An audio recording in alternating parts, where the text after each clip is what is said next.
Praise the Lord. എല്ലാവർക്കും യേശുവിൻ നാമത്തിൽ വന്ദനം. ഒരു പുതിയ മാസം ഇതാ 2024 മൂന്നാം മാസം ദൈവം നമുക്ക് തുറന്നു തന്നു. കഴിഞ്ഞ 2 മാസവും നമ്മൾ ജീസസ് എവരിഡേ എന്ന പ്രാർത്ഥനയിൽ പങ്കെടുക്കുകയും വിശ്വാസത്താൽ നിറയുകയും ചെയ്തവരാണ്. കഴിഞ്ഞ 2 മാസം നമ്മൾ പ്രാർത്ഥനയിൽ ഇരുന്നതിൻ്റെ റിസൾട്ടുകൾ കാണാൻ ഇതാ 3-ാം മാസം 1-ാം ദിവസം നാം കർത്താവിൻ്റെ സന്നിധിയിലേക്ക് അടുത്തു വരികയാണ്. വിശ്വസിക്കുക, ഈ മാസം വലിയ ദൈവപ്രവർത്തികൾ നടക്കും. പ്രത്യേകിച്ച് കുട്ടികളുടെ, വിദ്യാർത്ഥികളുടെ പ്രധാന പരീക്ഷകളുടെ ഒരു സീസണാണ്.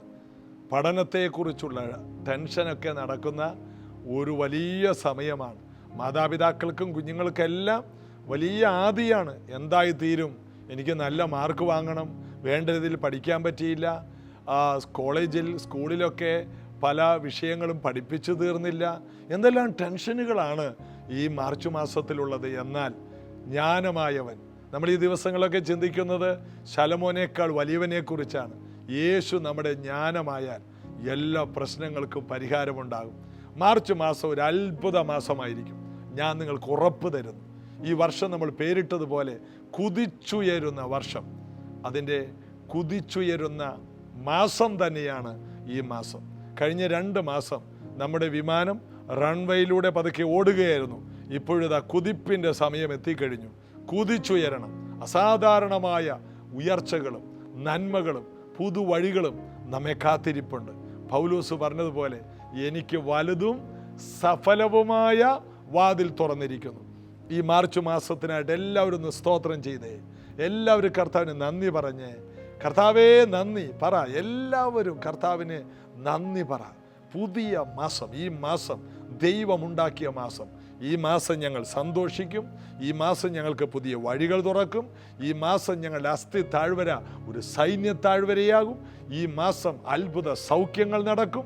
എന്തെല്ലാം വിശ്വാസത്താൽ യേശുവിൽ ആശ്രയിച്ച് പറയുമോ അതെല്ലാം ഈ മാസത്തിനകത്ത് നിങ്ങളും ഞാനും കണ്ടിരിക്കും.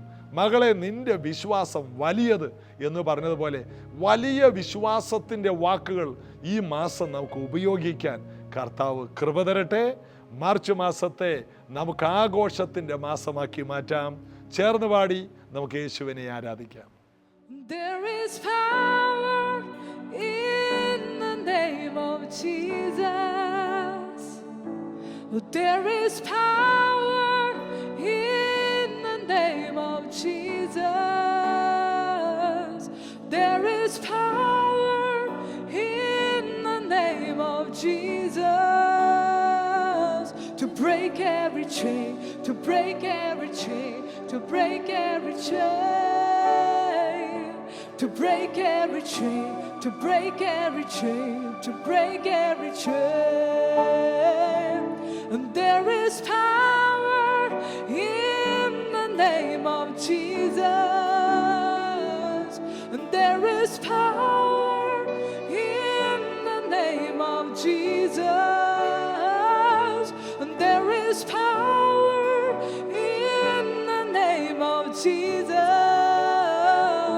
to break every chain, to break every chain, to break every chain, to break every chain, to break every chain, to break every chain, to break every chain, to break every chain, to break every chain, to break every chain, to break every chain, to break every chain, to break every chain. There's an army rising up. There's an army rising up. There's an army rising up to break every chain, to break every chain, to break every chain, to break every chain, to break every chain, to break every chain. There's an army rising up. There's an army rising up, we believe it. There's an army rising up to break every chain, to break every chain, to break every chain, to break every chain, to break every chain, to break every chain, to break every chain, to break every chain, to break every chain, to break every chain, to break every chain, to break every chain. I hear the chains falling. Oh, yes, I hear it. I hear it, chains falling. It's falling, it's falling. I hear the chains falling. Yeah. I hear the chains falling. Oh, I hear the chains falling. I hear the chains falling. Yeah. I hear the chains falling. Oh, I hear the chains falling. I hear the chains falling. There is power in the name of Jesus. There is power in the name of Jesus. There is power in the name of Jesus to break every chain, to break every chain, to break every chain, to break every chain, to break every chain, to break every chain, oh, to break every chain, to break every chain, to break every chain, to break every chain, to break every chain, to break every chain. നമ്മൾ കഴിഞ്ഞ ദിവസം ശലോമോനെ കുറിച്ചും യേശു കർത്താവിനെ കുറിച്ചും ഒരു താരതമ്യ പഠനം നടത്തി. നമ്മൾ വായിച്ച വാക്യം മത്തായിയുടെ സുവിശേഷം 12:42 തെക്കേ രാജ്ഞി ന്യായവിധിയിൽ ഈ തലമുറയോട് ഒന്നിച്ച് ഉയർത്തെഴുന്നേറ്റ് അതിനെ കുറ്റം വിധിക്കും. അവൾ ശലോമോന്റെ ജ്ഞാനം കേൾപ്പാൻ ഭൂമിയുടെ അറുതികളിൽ നിന്ന് വന്നുവല്ലോ. ഇവിടെ ഇതാ ശലോമോനിലും വലിയവൻ. യേശുവോടെ പറയുന്നത് ന്യായവിധി സമയത്ത് ശേബാരാജ്ഞി എഴുന്നേറ്റ് വരും. എന്നിട്ട് ശേബാരാജ്ഞി യേശുവിൻ്റെ കാലത്ത് ജീവിച്ചിരുന്നവരെ കുറ്റം വിധിക്കും. എന്താണ്? ശലോമോൻ എന്ന് പറയുന്ന ഒരു മനുഷ്യൻ ഈ ഭൂമിയിൽ ദൈവത്തിൻ്റെ ഒരു ചെറിയ ജ്ഞാനം കൊണ്ട് ജീവിച്ചിരുന്ന മനുഷ്യൻ ഉണ്ടായിരുന്ന കാലത്ത് ഞാൻ എൻ്റെ സമ്പാദ്യവും എൻ്റെ സമയവും എല്ലാം ഉപയോഗിച്ച് മാസങ്ങൾ യാത്ര ചെയ്ത് ആ ശലോമോൻ്റെ ജ്ഞാനം കേൾക്കാൻ ഞാൻ വന്നതാണ്. എന്നാൽ നിങ്ങളുടെ കാലത്ത് നിങ്ങളുടെ കണ്ണിൻ്റെ മുമ്പിൽ ശലോമോന് ജ്ഞാനം കൊടുത്ത ഈ ഭൂമിയെ ഉണ്ടാക്കിയ ജ്ഞാനത്തിൻ്റെ ഉറവിടമായവൻ മനുഷ്യനായിട്ട് വന്നിട്ട് നിങ്ങൾ ആ ദൈവപുത്രനെ വിശ്വസിച്ചില്ല, അതുകൊണ്ട് നിങ്ങൾ ശിക്ഷിക്കപ്പെടണം എന്ന് ശേബാരാജ്ഞി ഉയർത്തെഴുന്നേറ്റ് പറയുമെന്നാണ് യേശു കർത്താവ് പറഞ്ഞത്. അതുപോലെ തന്നെ ആ വാക്യത്തിൻ്റെ തൊട്ട് മുകളിൽ മത്തായി 12:42 വായിച്ചതിന് തൊട്ട് മുകളിലുണ്ട്, നിനവേക്കാർ എഴുന്നേറ്റ് ഈ തലമുറയെ ന്യായം വിധിക്കും. കാരണം അവർ പറയാൻ പോകുന്നത് ഇതാണ്, ഞങ്ങൾ യോനായുടെ പ്രസംഗം കേട്ട് രാജ്യം മുഴുവനും മാനസാന്തരപ്പെട്ടതാണ്. എന്നാൽ നിങ്ങളുടെ കാലത്ത് യോനയെ അയച്ചവൻ നേരിട്ട് മനുഷ്യനായി വന്ന് നിങ്ങളുടെ നടുവിൽ നിന്നിട്ട് നിങ്ങൾ ആരും അവനെ കൈക്കൊണ്ടില്ല, അതുകൊണ്ട് നിങ്ങൾ ശിക്ഷിക്കപ്പെടണമെന്ന് നിനവേക്കാർ ഉയർത്തെഴുന്നേറ്റ് ആ ന്യായവിധി ദിവസത്തിൽ യേശുവിൻ്റെ കാലത്ത് ജീവിച്ചിരുന്നവരെ ന്യായം വിധിക്കും. യേശു പറഞ്ഞ വാക്കുകളാണ്, ഇതാ ദേവാലയത്തേക്കാൾ വലിയവൻ, ഇതാ ശബത്തിനും കർത്താവായിരിക്കുന്നവൻ. ഇതാ മോശയേക്കാൾ വലിയവൻ. ഒന്ന് ആലോചിച്ച് നോക്കണം, യേശു കർത്താവ് ഈ ഭൂമിയിലേക്ക് വന്നിട്ട് കൈക്കൊണ്ടില്ല എന്നുള്ളതാണ് ന്യായവിധി. അതാണ് യോഹന്നാൻ 3:15 വാക്യം 16, 17 വായിക്കുമ്പോൾ 17 പറയും, ന്യായവിധി എന്നതോ എന്താണ്? ദൈവപുത്രൻ ഈ ഭൂമിയിലേക്ക് വന്നിട്ട് അവനെ കൈക്കൊണ്ടില്ല എന്നുള്ളതൊക്കെയാണ് ന്യായവിധി. അപ്പോൾ ദൈവമക്കൾ ഏറ്റവും കൂടുതൽ അറിയേണ്ട ഒരു സത്യം, ശലോമോനേക്കാൾ വലിയവനായവൻ, അവനെ നാം കൈക്കൊള്ളുക എന്നുള്ളതാണ് നമ്മുടെ ഏറ്റവും വലിയ ദൗത്യം. കൈക്കൊള്ളാത്തവർ തള്ളപ്പെടും. ശലോമോൻ പറഞ്ഞില്ല 2 or 3 പേർ എൻ്റെ നാമത്തിൽ എവിടെ കൂടിയാൽ അവിടെ ഉണ്ടെന്ന്. അത് പറയാനുള്ള പ്രാപ്തി അവനില്ല, അവൻ മനുഷ്യനാണ്. എന്നാൽ മരിച്ചടക്കപ്പെട്ട് ഉയർത്തെഴുന്നേറ്റ യേശു കർത്താവ് പറഞ്ഞു, നിങ്ങൾ 2 or 3 പേർ എൻ്റെ നാമത്തിൽ എവിടെ കൂടിയാലും ഞാൻ അവിടെയുണ്ട്. കാരണം ഞാൻ ജ്ഞാനമാണ്. ആദ്യം മുതൽ സംസാരിച്ചു കൊണ്ടിരിക്കുന്ന സ്വർഗീയ ജ്ഞാനമാണ് ഞാൻ ഭൂമിയുടെ അറ്റത്തോളം എല്ലാ നാളും ലോക അവസാനത്തോളം നിങ്ങളുടെ കൂടെയുണ്ട്. നിങ്ങളോട് കൂടെ ഇരുന്ന്, നിങ്ങളുടെ വായോട് കൂടി ഇരുന്ന് ഞാൻ അത്ഭുതങ്ങളാലും അടയാളങ്ങളാലും വീര്യപ്രവർത്തികളാലും എൻ്റെ വചനത്തെ ഉറപ്പിക്കും. അപ്പോൾ ദാവീദിന് 2 മക്കൾ. ഒന്ന് ശലോമോൻ, അവനെ ദൈവത്തിൻ്റെ മകനായി ദൈവം സെലക്ട് ചെയ്തതാണ്. അവൻ കൃപയിൽ നിന്ന് പോയി. എന്നാൽ ദാവീദിന് അബ്രഹാമിൻ്റെ കുടുംബത്തിൽ ദാവീദിൻ്റെ പുത്രനായി യേശു കർത്താവ് വന്നിട്ട് അവൻ രാജാവായി പിറന്നു, മനുഷ്യനായി ജീവിച്ചു, ക്രൂശിൽ മരിച്ചു. അവൻ്റെ ആരംഭം അവസാനവും രാജകീയമായിരുന്നു. ആത്മാവിൽ അവൻ രാജാവായിരുന്നു. ലോകത്തിൻ്റെ മുമ്പിൽ പഴുന്തുണിയാൽ ചുറ്റപ്പെട്ട ഒരു പുൽത്തൊട്ടിക്കകത്ത് പശുത്തൊട്ടിയിൽ കിടക്കപ്പെട്ടവനായി, ജനിക്കാൻ ഇടമില്ലാത്തവനായി, ദരിദ്രനായി പിറന്നതാണ് അവൻ്റെ ഏറ്റവും വലിയ മഹത്വം. ശലോമോൻ പിറന്നത് കൊട്ടാരത്തിൽ, യേശു പിറന്നത് വഴിയമ്പലത്തിൽ ജനിക്കാൻ ഇടമില്ലാതെ പശുത്തൊട്ടിയിൽ കിടത്തപ്പെട്ടവനായി.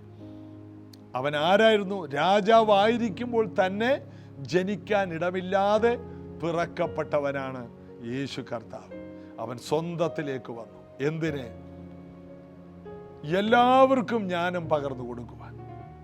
അവനിൽ വിശ്വസിക്കുന്ന എല്ലാവരും തന്നെ ശലോമോനേക്കാൾ ശ്രേഷ്ഠനായിട്ട് മാറുന്നു. അതാണ് യേശു കർത്താവ് സ്നാപക യോഹന്നാനെ കുറിച്ച് പറയുന്ന പ്രസ്താവനയിൽ അത് കിടപ്പുണ്ട്. എന്താണ്? സ്ത്രീകളിൽ നിന്ന് ജനിച്ചവരിൽ സ്നാപക യോഹന്നാനേക്കാൾ വലിയവരില്ല. എന്നാൽ ദൈവരാജ്യത്തിൽ ഏറ്റവും ചെറിയവനോ അതിലും വലിയവൻ. എന്തുകൊണ്ടാണ് സ്നാപക യോഹന്നാൻ ഏറ്റവും വലിയവനായത്? യേശുവിനെ കാണിച്ചു കൊടുത്തു. ലോകത്തിൻ്റെ പാപം ചുമക്കുന്ന ദൈവത്തിൻ്റെ കുഞ്ഞാടാണ് നിങ്ങളുടെ ഇടയിൽ നിൽക്കുന്നവൻ. അവൻ്റെ ചെരുപ്പ് കുനിഞ്ഞ് അവൻ്റെ ചെരുപ്പിൻ്റെ ആ ലേസ് അഴിക്കുവാൻ, വാറഴിക്കാൻ ഞാൻ യോഗ്യനല്ല എന്ന് തന്നെത്താൻ താഴ്ത്തി, അവൻ വളരണം, ഞാൻ കുറയണം, അവൻ നിങ്ങളെ തീയിൽ മുക്കിപ്പൊക്കും, ഞാൻ നിങ്ങളെ വെള്ളം കൊണ്ടേ സ്നാനം കഴിപ്പിക്കുന്നുള്ളൂ എന്ന് പറഞ്ഞ് യേശു കർത്താവിന് മുഴുവൻ മഹത്വവും കൊടുത്തവനാണ്. യേശുവിനെ യേശുവായിരിക്കുന്നത് പോലെ ഉയർത്തിയവനാണ് സ്നാപക യോഹന്നാൻ. അതുകൊണ്ട് അവൻ്റെ ജനനത്തോടുള്ള ബന്ധത്തിൽ സക്കറിയ പുരോഹിതനോട് ഗബ്രിയേൽ മാലാഖ പറയുന്നുണ്ട്, അവൻ കർത്താവിൻ്റെ സന്നിധിയിൽ വലിയവനാകും. എങ്ങനെയാണ് യോഹന്നാൻ വലിയവനായത്? വലിയവനായ കർത്താവിനെ വലിയവനാക്കിയപ്പോഴാണ് യോഹന്നാൻ വലിയവനായത്. അതായത് യോർദാൻ കടന്നു പോകുന്ന യോശുവയോട് പറഞ്ഞു, ഇന്ന് ഞാൻ നിന്നെ എല്ലാവരുടെയും മുൻപിൽ വലിയവനാക്കാൻ തുടങ്ങും.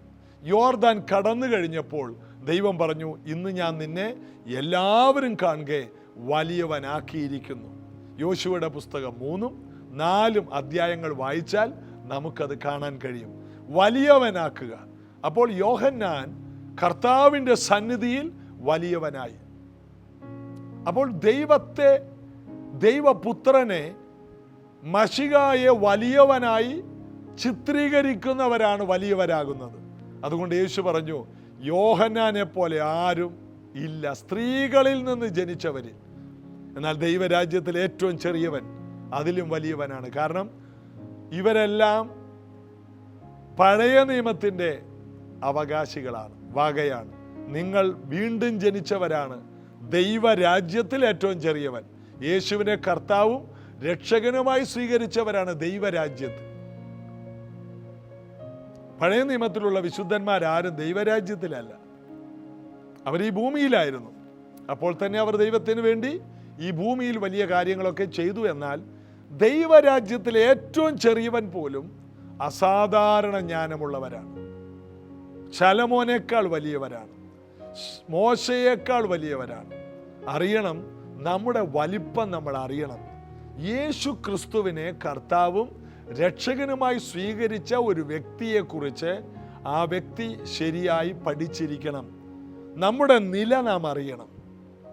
ഇതാ ശലോമോന്റെ കൊട്ടാരത്തിൽ ശേബാരാജ്ഞി കടന്നു വന്നിട്ട് അവിടെ നമ്മൾ കാണുന്നു 2 ദിനവൃത്താന്തം 9:3-4 വായിക്കുമ്പോൾ ശേബാരാജ്ഞി ശലോമോന്റെ ജ്ഞാനവും അവൻ പണിത അരമനയും അവൻ്റെ മേശയിലെ ഭക്ഷണവും അവൻ്റെ ഭൃത്യന്മാരുടെ ഇരിപ്പും അവൻ്റെ ശുശ്രൂഷകന്മാരുടെ നിലയും അവരുടെ ഉടുപ്പും അവൻ്റെ പാനപാത്രവാഹകന്മാരുടെയും അവരുടെ ഉടുപ്പിനെയും യഹോവയുടെ ആലയത്തിലേക്കുള്ള അവൻ്റെ എഴുന്നള്ളത്തും കണ്ടിട്ട് അമ്പരന്ന് പോയി. അപ്പോൾ ശലോമോൻ ആ കാലഘട്ടത്തിൽ ഉള്ള രാജാക്കന്മാരെ ജ്ഞാനം, ദൈവം കൊടുത്ത ജ്ഞാനത്താൽ അമ്പരപ്പിച്ചു കളഞ്ഞു. എന്നാൽ യേശു പറയുന്നു, ഇതാ ഇവിടെ ശലോമോനിലും വലിയവൻ. അതിൻ്റെ അർത്ഥം യേശുവിൻ്റെ അടുക്കൽ വരുന്നവർ എല്ലാം അമ്പരന്ന് പോകും. അതുകൊണ്ടാണ് പടകിൽ വെള്ളം നിറഞ്ഞ സമയത്തും അമരത്ത് തലയണ വെച്ച് കിടന്നുറങ്ങുന്ന യേശു കർത്താവിൻ്റെ ചുറ്റും നിന്നുകൊണ്ട് ശിഷ്യന്മാർ അലറിക്കരഞ്ഞു, കർത്താവേ ഞങ്ങളെ രക്ഷിക്കണേ, രക്ഷിക്കണേ, രക്ഷിക്കണേ, നീ ഒന്നും കാണുന്നില്ലേ കർത്താവേ, ഞങ്ങളിതാ മുങ്ങിപ്പോകുന്നു. കർത്താവ് വെള്ളത്തിൽ മുങ്ങിക്കിടക്കുകയാണ്. ഇവരെ എഴുന്നേറ്റെങ്കിലും മുട്ടോളം വെള്ളത്തിലാണ് നിൽക്കുന്നത്. കർത്താവ് കഴുത്തോളം വെള്ളത്തിലാണ്. കഴുത്തോളം വെള്ളത്തിൽ മുങ്ങിക്കിടക്കുന്നവനോട് മുട്ടോളം വെള്ളത്തിലുള്ളവൻ കടന്ന് നിലവിളിക്കുന്നു. എന്തൊരു വിചിത്രമായ സംഭവമാണ് അന്ന് ആ പടകിൽ നടന്നത്. ആ വള്ളത്തിൽ വെള്ളം നിറഞ്ഞു, പടക് മുങ്ങുമാറായി. എന്നാൽ യേശു അവിടെ കിടക്കണ. യേശുവിന് അറിയാം, ഈ പെരുവെള്ളം എന്നെ മുക്കിക്കളയില്ല, ഈ പ്രതിസന്ധികൾ എന്നെ തീർക്കില്ല. കാരണം എന്നെ ഈ ഭൂമിയിലേക്ക് അയച്ചത് ഒരു വലിയ പദ്ധതി പൂർത്തിയാക്കാനാണ്. ആ നല്ല വേല പൂർത്തിയാക്കുന്നതിനിടയിൽ പ്രകൃതി ദുരന്തത്തിനോ ആരോഗ്യ പ്രശ്നത്തിനോ മാനുഷിക ശക്തികൾക്കോ പൈശാചിക ശക്തികൾക്കോ ദൈവത്തിൻ്റെ പ്രോഗ്രാമിനെ തടയുവാൻ കഴിയില്ല. എന്തിന്? പഴയ നിയമത്തിലെ ദാവീദിനെ കൊല്ലാൻ ആയിരക്കണക്കിന് സന്ദർഭങ്ങൾ ശത്രുക്കൾക്കുണ്ടായിട്ടും കഴിഞ്ഞില്ല. അവൻ 66 യുദ്ധങ്ങൾ ചെയ്തു. 66 അവനാണ് ജയിച്ചത്. കാരണം ദൈവത്തിൻ്റെ പദ്ധതിയിലുള്ളവരെ തൊടാൻ, ദൈവത്തിൻ്റെ പദ്ധതി പൂർത്തിയാകും വരെ ആ വ്യക്തിക്ക് പോകാനും ഈ ഭൂമി വിട്ട് പോകാനും കഴിയില്ല. ഈ ഒരു ബോധ്യം അകത്തോട്ട് കയറിയാൽ നമ്മുടെ ഓരോ ദിവസവും നമുക്ക് സമാധാനമുള്ളതാണ്. വണ്ടി ഓടിക്കുമ്പോൾ, യാത്ര ചെയ്യുമ്പോൾ, ഓരോ അസുഖങ്ങൾ വരുമ്പോൾ എല്ലാം നമ്മുടെ ഉള്ളിലൊരു ഭയം കൊണ്ടുവന്നിടുന്നത് പിശാചാണ്. നെഞ്ചിലൊരു വേദന, തലയ്ക്കകത്തൊരു ബുദ്ധിമുട്ട്, എന്തോ മാരക വിപത്തുള്ളതുപോലെ ഒരു പേടി. ഇല്ല കുഞ്ഞെ, നാം ദൈവത്തിൻ്റെ പദ്ധതിക്കകത്താണെങ്കിൽ നമ്മെ തകർക്കാൻ കഴിയില്ല. യേശു അവിടെ കിടന്നുറങ്ങി. അതിൻ്റെ പേരാണ് ജ്ഞാനം. എന്നോടുകൂടെ എൻ്റെ പിതാവുണ്ട്. എനിക്ക് ദൈവത്തിൽ നിന്നൊരു പ്ലാനുണ്ട്. എനിക്ക് ദൈവത്തിൽ നിന്നൊരു കൃപയുണ്ട്. മാത്രമല്ല, ഇവരുടെ കരച്ചിൽ കേട്ടിട്ട് പിന്നെ കർത്താവ് എഴുന്നേറ്റ് കാറ്റേ അടങ്ങ്, കടലെ ശാന്തമാകുമെന്ന് പറഞ്ഞു. അവിടെ വായിക്കുന്നു വലിയൊരു ശാന്തതയുണ്ടായി. അവിടെ വായിക്കുന്നു ഇവൻ ആര് എന്ന് പറഞ്ഞവര് അമ്പരന്ന് അതിശയിച്ചു പോയി. ശേബാരാജ്ഞിയെ അമ്പരപ്പിച്ചതിനേക്കാൾ വലിയ കാര്യമാണ് ഈ നടുക്കടലിലെ പ്രതികൂലത്തിൽ യേശുവിലൂടെ വെളിപ്പെട്ടത്. ഈ സാഹചര്യത്തിൽ ശലോമോനാണെങ്കിൽ എപ്പം നെഞ്ചത്തിടിച്ചാൽ മതി എന്ന് ഓർത്താൽ മതി. ശലോമോനാണെങ്കിൽ എൻ്റെ അയ്യോ എന്ന് പറയും. കാരണം അവൻ്റെ കൊട്ടാരമോ അവൻ്റെ പൊന്നോ വെള്ളിക്കോ ഈ കൊടുങ്കാറ്റിൽ നിന്നും പെരുങ്കാറ്റിൽ നിന്നും രക്ഷിക്കാൻ കഴിയില്ല. എന്നാൽ ഇതേ ജ്ഞാനമായി യേശു തന്നെയാണ് ശലോമോൻ്റെ കാലത്ത് സ്വസ്ഥതയും ആ കാലഘട്ടത്തിൽ വിശ്രമവും ശലോമോന് കൊടുത്തത്. എന്നാൽ യേശുവിൻ്റെ കാലത്ത് വന്നപ്പോൾ യേശു പറഞ്ഞില്ല, എനിക്ക് വിശ്രമം വേണ്ട, എനിക്ക് സ്വസ്ഥതയൊന്നും വേണ്ട, ഞാൻ ഇതിനെയെല്ലാം നേരിടാനാണ് വന്നത്. മനുഷ്യൻ ഇന്ന് നേരിടുന്ന എല്ലാ പ്രതിസന്ധികളും പിതാവെ മാറ്റണ്ട, ഇതിലൂടെ തന്നെ ഞാൻ പോകാം. കാറ്റ് അവനൊരു വിഷയമല്ലായിരുന്നു, പ്രതികൂലം അവനൊരു വിഷയമല്ലായിരുന്നു, മനുഷ്യൻ എറിയാൻ എടുക്കുന്ന കല്ലുകൾ അവന് വിഷയമല്ലായിരുന്നു, പരിഹാസങ്ങൾ അവനൊരു വിഷയമല്ലായിരുന്നു. വേശ്യയുടെ മകൻ, മറിയയുടെ മകൻ എന്ന് വിളിച്ച്